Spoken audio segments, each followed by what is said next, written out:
A good Erev Shabbos. One of the interesting conversations we had at our Seder involved the mixing of sadness and happiness.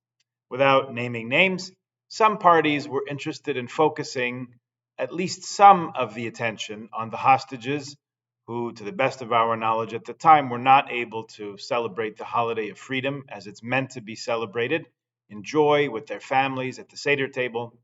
There was interest in setting an empty place to make us think of them and reading from the Families of the Hostages Foundation Haggadah, which just became available online before Yom Tov. Others felt that the focus of the evening should be on freedom, rejoicing, simcha, thanksgiving for the liberation from Egypt. So it was not an appropriate time to dwell on misery other than eating bitter herbs and dipping karpas in salt water and telling the story of how we suffered in Egypt. Those are mandated by the Haggadah, but the emphasis should be on Simchas Yom Tov, or so went the line of thinking. I wanted to say argument, but I'll say thinking instead. We're at the same crossroads on this Shabbat, which on the calendar is Erev Yom HaShoah. Here's the conundrum. For those who are joining the Daily Minyan during the week, you know, and everyone else might know, that we omit the Tachanun prayers during the entire month of Nisan. Month of Nisan, a month of miracles, as its name suggests, is supposed to be wholly dedicated to thanksgiving, joy, recognition of God's saving us and liberating us, making us a free people. So much so that we leave out Tachanun, we leave out certain penitential or more mournful prayers, even when a funeral service occurs. How much more so in our daily prayers? And then there's Yom HaShoah, Holocaust Remembrance Day, commemorating a destruction unique in the Jewish people's history. Nothing else ever happened like it. Some argue it's unique in human history, in the annals of civilization, or should we say civilization. There was never anything like it. So what is Yom HaShoah, Holocaust Remembrance Day, doing in the joyous month of Nisan? It's a compromise, which means it's making everyone a little unhappy. Yom HaGvura v'Mered Getaot, a day of strength and commemorating the ghetto uprisings, was a project to commemorate resistance during the Holocaust, centered around the Warsaw Ghetto Uprising. That uprising began on April 19th, 1943, corresponding on the Hebrew calendar to the 15th of Nisan. Those who wanted to mark the date, I think the first commemoration was to be in 1950, were not concerned that 15th of Nisan is also the first day of Pesach. To them, this commemoration overshadowed. It was even more important than Pesach. The religious crowd, on the other hand, wanted to commemorate the ghetto uprisings and the partisan efforts and resistance later in the spring, in the month of Iyar, during the Omer counting period, when a more mournful spirit prevails. That they met opposition from those who did not want it interfering with Yom HaAtzmaut celebrations on the 5th of Iyar, or Remembrance Day for fallen soldiers, Yom HaZikaron, on the day before.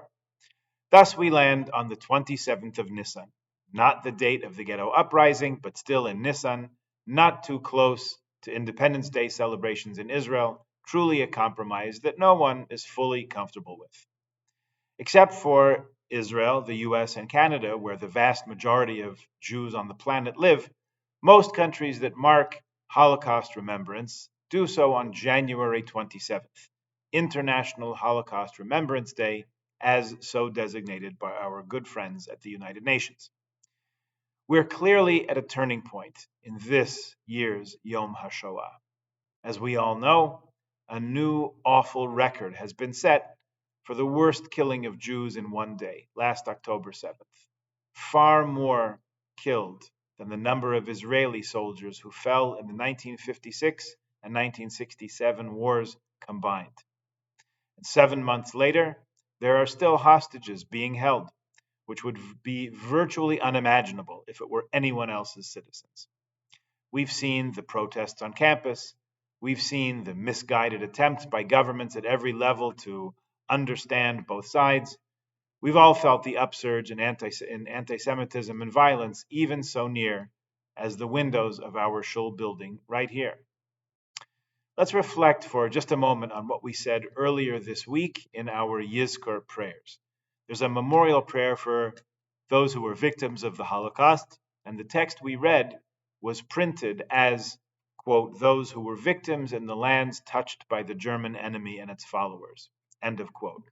We skipped the word German to read for those who were victims in the lands touched by the enemy and its followers, to be a little bit more inclusive of all of our enemies. See, up until last fall, the Holocaust was the worst thing we could have imagined. We had other horrible moments in the past 76 years, 1967, 73, Entebbe, Lebanon, the various intifadas, other terrorist events in South America, in across Europe. Thankfully, we were spared a wholesale massacre until last fall. And the wars lasted 6 days, and hostages were rescued in an even shorter time frame than that. It's not that the people who hate us haven't been trying. It's just that in recent years, their planning and organization, their ability to keep a secret, apparently got a lot better. So we, the Jewish people, suffered this horrible attack in Israel with its thousands of victims living and killed, and a whole society traumatized, and in some measure, all of us touched by that. So let's look to the wisdom of the moment for guidance as we always do. First of all, our parsha begins this week with Acharei Mos, meaning after the deaths of Aaron's two sons, whom we read about a few weeks ago, Parsha Shmini. And the Torah told us there that Aaron kept silent, Vayidom Aharon. Maybe it means, as some suggest, that he accepted the divine decree. That may well be one aspect to it. What else can you do? But do your best to come to terms with catastrophe when it strikes. But at the same time, it also means that Aaron didn't try to put it into words. The most appropriate response at the moment was silence. Later, he did say things. He talked to his brother Moshe. But at the moment, he did not say anything. You know that by rights, when we pay a Shiva call, we're not supposed to speak at first. We go, and with our presence, we offer comfort and support. Officially, we are supposed to let the mourner begin the conversation, if they so wish. We're not supposed to say, how's it going? Or even, sorry for your loss, until they begin the conversation. Maybe they don't feel like talking, which in this context is just fine. We don't make them talk if they don't want to. Once we went to a Shiva house where the family was mourning a child. No one should ever know from such things. And it was silent. All the callers were observing this custom of not starting the conversation, and the family wasn't ready to talk. It was completely silent. It was awful. But then again, so is the death of a child. Our parsha of Acharei Mos, after the deaths of two sons of Aaron, has not only to do with the tragedy, though. It has even more to do with sanctity, with holiness, with turning our gaze heavenward. Not just any holiness, the holiest of all, Yom Kippur, Holy of Holies, Shabbat, Shabbaton, the Sabbath of all Sabbaths. And the day when the Kohen Gadol went into the inner sanctuary, and the day when in our times every Jew goes to shul, or at least we hope so. All this really has to do with the Jewish project overall. If you had a chance to look at the Jewish Action magazine that we received before Yom Tif, you'll see a nice interview there with Dr. Henry Abramson, who's originally from Northern Ontario and got his PhD at the University of Toronto. He makes great lecture series, video series about Jewish history and important figures, movements, Sfarim. Definitely worth watching or listening to if you're interested. The interview is titled Responding to Crisis, a Historical Approach. And it begins with Professor Abramson talking about Jewish communities' history of responding to catastrophe or trauma with creativity and innovation. The interviewer tries to label this as resilience, but he pushes back. He says that resilience is what gets you back to stasis, or where you were before the crisis hit.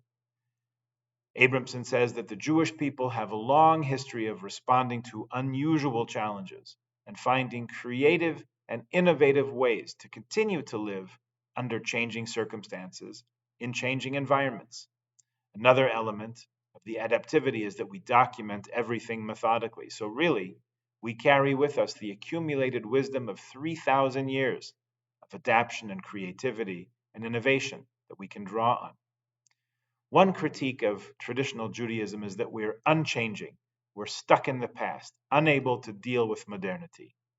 This critique, unfortunately, more often than not, comes from people who have very little familiarity or understanding with our present and virtually no understanding or knowledge of our past.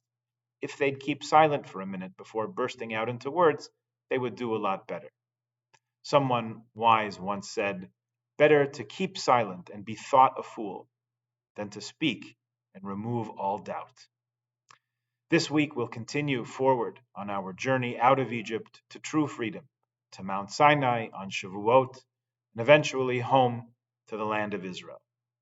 If remembering the awful parts of our history, like Yom HaShoah, are to help us move along our path, they can most helpfully remind us not of the suffering and dying as much as our determination to find meaning, to live another day, to resolve to do even better and hold ourselves even higher after calamity strikes, with a sense of humor, with a look to the future, and with endless hope and trust that things will get better. We look to a new month of Iyar, which will bless this Shabbat, which begins this week with the reappearance of the moon, which, much like us, sometimes appears on the wane, but then again always waxes with reliability, to be able to illuminate the darkness, which is also part of our national project. The reappearance of the moon will take place in Yerushalayim this week, Yerushalayim, the eternal and undivided capital of Israel, on Wednesday morning at 11:41 and 8 parts. Rosh Chodesh will be Wednesday and Thursday. Die Moilad wird sein Mittwoch in der Früh, 41 Minuten nach 11 Zeger mit 8 Chalakim. Chodesh wird sein Mittwoch und Donnerstag. Shabbat Shalom, a good Shabbos, Chodesh Tov, a guten Chodesh.